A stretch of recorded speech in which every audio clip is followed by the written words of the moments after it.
Klabu ya Liverpool na mchezaji Rio Gomoa wamekubaliana kuendeleza kandarasi ya mchezaji huyo, na hivyo ataendelea kubaki katika uga wa Anfield na kuzidi kuitumikia majogoo hao wekundu wa Anfield. Vilevile klabu ya Manchester City na mchezaji Savinho wamekubaliana kuongeza kandarasi ya mchezaji huyo kuzidi kubaki ugani Etihad, na kandarasi yake ilikuwa itamatike mwaka wa 2029.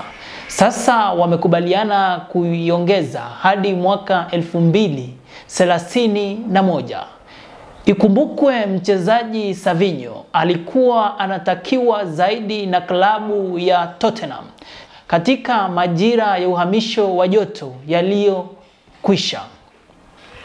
Vilevile klabu ya Real Madrid imechukizwa na kitendo cha mlinzi wa klabu ya Arsenal na timu ya taifa ya Ufaransa William Saliba kuongeza kandarasi yake katika klabu ya Arsenal, ingawa walikuwa wanatarajia kwamba atatua ugani Santiago Bernabeu katika mwaka wa 2026.